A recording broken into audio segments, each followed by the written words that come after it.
Olá, professores! Tudo bem? Nós estivemos juntos no Parada Literária.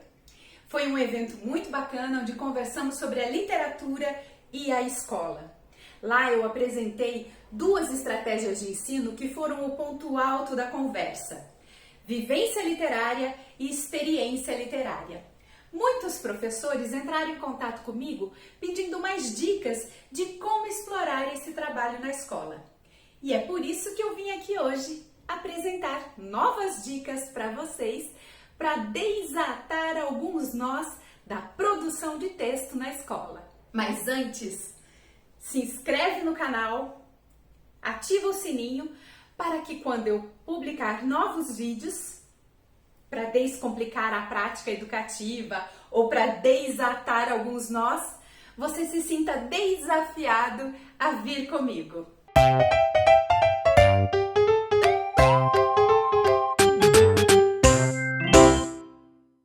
Você já sabe, mas não custa lembrar, que o trabalho com a produção de texto é um dos maiores desafios da escola. E nós precisamos desenvolver diferentes estratégias de ensino para descomplicar a produção de texto das crianças. Vem comigo. Nós vamos esmiuçar duas estratégias de ensino: experiência literária e vivência literária. Porque essas duas estratégias ajudam as crianças e os jovens a entenderem melhor os textos e a usarem melhor as suas capacidades de linguagem e de discurso.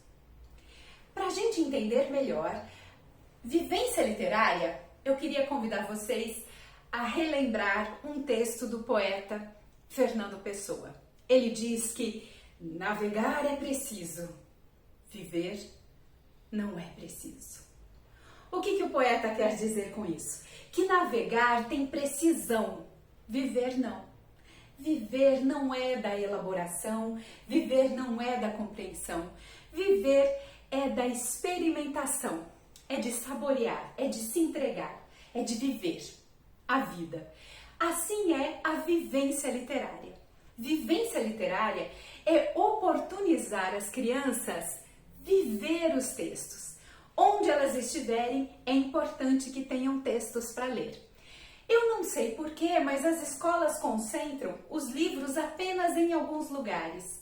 É importante que tenham diferentes livros, diferentes textos expostos na escola.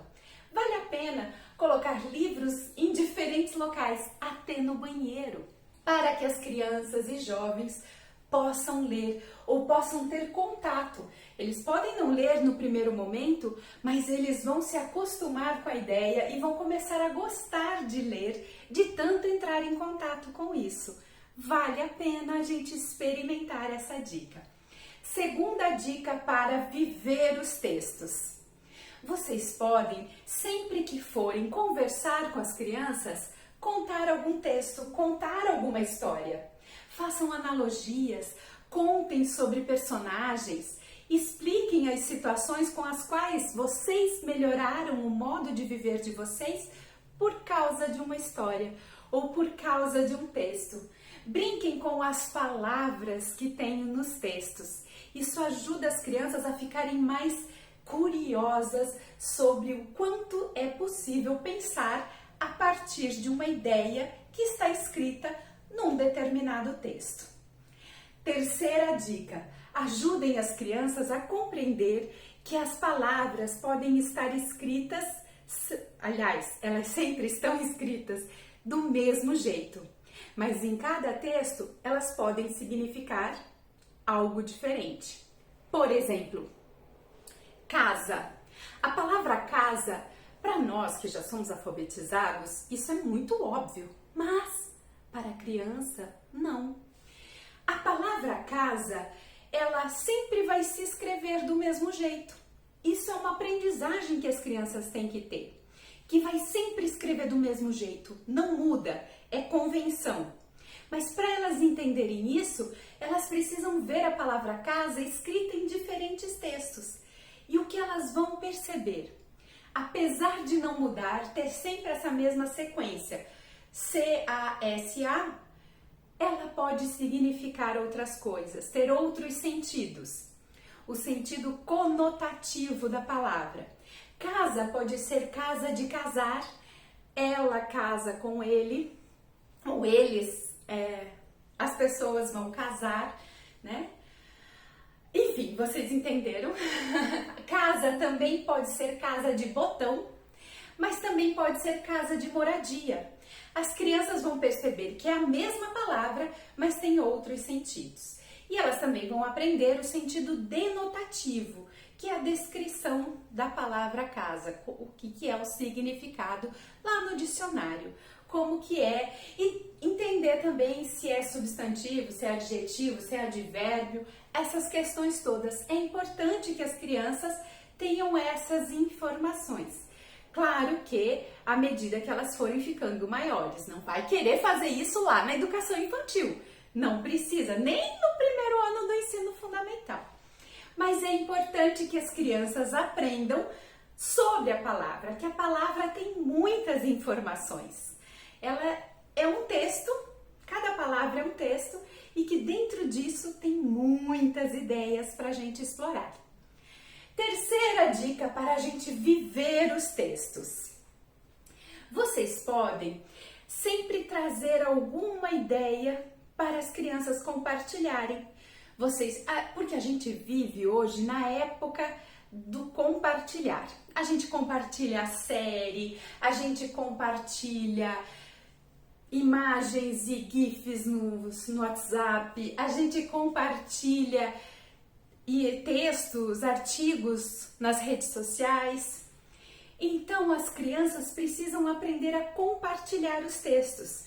Faça uma lista com as crianças e brinque com elas que cada dia uma delas vai ter que trazer um texto para compartilhar. Elas compartilharem e elas perceberem que texto é esse que elas trazem. É um texto de letra de música? É um texto de reportagem? É um texto de receita? As crianças entenderem os diferentes textos que tem por aí para ser lido. Vale a pena. Agora, nós vamos ver sobre a experiência literária. Experiência literária, ela é um pouco mais técnica.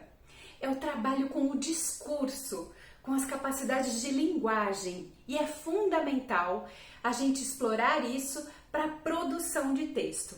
As crianças que produzem textos e entendem a produção de texto, a capacidade discursiva, elas vão muito melhor na escola. Elas melhoram os índices da escola e elas dão muito orgulho para nós professores, porque a gente fazendo esse trabalho da experiência literária e da vivência literária, a gente vai ver lá na frente crianças muito mais autoras, protagonistas de sua história, sabendo interpretar textos, sabendo ler e gostando de ler. Mas voltando no trabalho com a experiência literária. A experiência literária é conhecer o texto. É entender que o jeito como a gente lê um manual de instruções para instalar um forno é diferente de como a gente lê um poema. Tá, eu sei. Finge que as crianças não estão ouvindo. Eu sei que a gente não aprendeu muito bem isso na escola. Mas vale a máxima. Não faça com os outros aquilo que fizeram com você. Não ensinaram a gente a entender como é que se lê poesia. E aí a gente lê poesia do mesmo jeito para tudo. E sempre com aquela mesma melodia. Batatinha, quando nasce, esparrama pelo chão. Menininha, quando dorme, põe a mão no coração. E aí a gente lê até os outros poemas, até esses mais clássicos. Por exemplo, de tudo ao meu amor serei atento. Antes, e conta ao zelo, e tanto, que mesmo em face do maior encanto, dele se encante mais meu pensamento. Ou seja, a gente não teve vivência literária, a gente não teve gosto pelo texto. Mas isso é o trabalho da vivência. A experiência literária é entender. Entender o que esse texto quer dizer. Entender qual que é a função desse texto. Para isso, o trabalho com a experiência literária é explorar a capacidade de argumentar, a capacidade de expor uma ideia, a capacidade de relatar uma ideia, a capacidade de narrar uma ideia e a capacidade discursiva de descrever uma ideia. Parece tudo meio igual, mas são situações diferentes. E para cada uma dessas 5, argumentar, expor, relatar, narrar e descrever, a gente tem textos diferentes. E é importante a gente explorar essas capacidades de discurso para as crianças desenvolverem esses aspectos da linguagem. A linguagem hoje está sendo muito explorada. A gente está cada vez mais usando vídeos para contar as nossas ideias. A gente está usando podcast. A gente está usando cada vez mais a capacidade de discurso, a capacidade de linguagem. Hoje em dia, não é mais só aprender a escrever e fazer um texto com 3 parágrafos, tantas linhas, fazer uma introdução bem bacana e uma conclusão que feche toda a sua história. Não dá. Hoje em dia, isso não dá mais. E se você quiser continuar assim, lamento em dizer, mas a sua prática não vai ter tanto desafios assim. Vem comigo, vamos desafiar, inovar e melhorar a prática educativa. Quer saber como? Olha só, tenha sempre em mente no seu planejamento que você precisa trabalhar o gosto por ler, por gostar da história, por ter curiosidade pela história, por querer saber a função daquela história, quando foi, para que foi, quem escreveu, o que ela quer dizer, e gostar de ler essa história e contar essa história para outras pessoas. Isso é vivência literária. E tenha também sempre em mente no seu plano que é preciso entender o texto. Entender as palavras, o que elas querem dizer, por que foram usadas essas palavras e não outras. Repare, no texto de manuais de instrução, por exemplo, um texto de receita, lá sempre os verbos eles vão ser no infinitivo.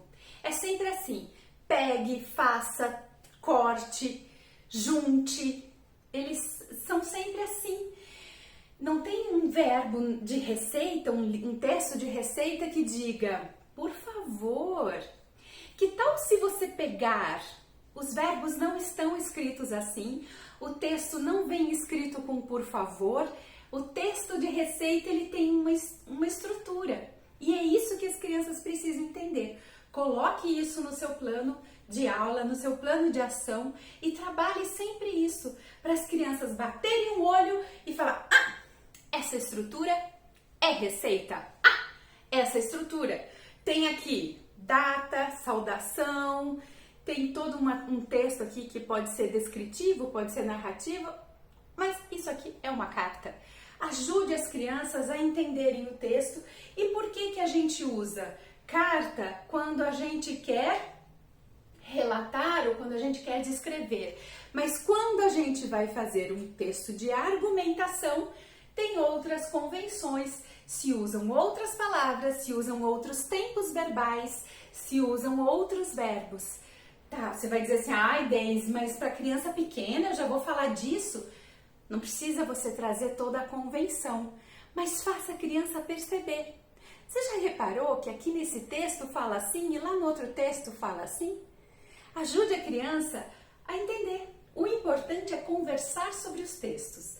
Coloque sempre isso no seu planejamento e você vai ver que à medida que você ajuda a criança a observar e ficar curiosa pelo texto, melhora a produção da criança, melhora a sua prática educativa. Aí vocês devem estar se perguntando, tá, Deise, mas para que você fala disso? Para que você fala da vivência literária e da experiência literária? Porque eu acredito que nós, professores, somos transformadores do mundo. A nossa prática não é e nem pode ser neutra, não é e nem pode ser à toa. A gente precisa fazer diferente. Não dá para a gente continuar educando do mesmo jeito como a gente foi educado. É preciso trabalhar o texto diferente. Nós vivemos hoje numa época em que as pessoas têm os textos, mas elas não conseguem compreender as informações. Talvez seja porque o ensino foi defasado. Se foi defasado, vamos olhar para aquilo, o que ficou faltando e melhorar. E a forma de melhorar é trabalhar estratégias diferentes. Não é só ensinar o texto, mostrar o texto, fazer a criança decorar o texto e entender que quando se fala no passado, esses são os verbos, quando se fala no futuro é assim. Não é para ser separado, fragmentado. Eu acredito no ensino que leve a pensar, faça as crianças pensarem, as crianças terem muitas ideias, muitas minhocas na cabeça, porque fertiliza o solo. Mas também acredito que a sala de aula tem que ter alegria. A palavra alegria vem da mesma raiz que a palavra alicerce. Ou seja, a alegria é o alicerce da aprendizagem. O contrário de alegria é aborrecido. A pessoa aborrecida emburrece. Emburrece porque a pessoa aborrecida diz assim: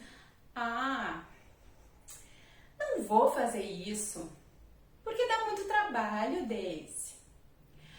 Ai, Deise, não vou fazer isso porque dá uma bagunça, todo mundo fica falando na sala.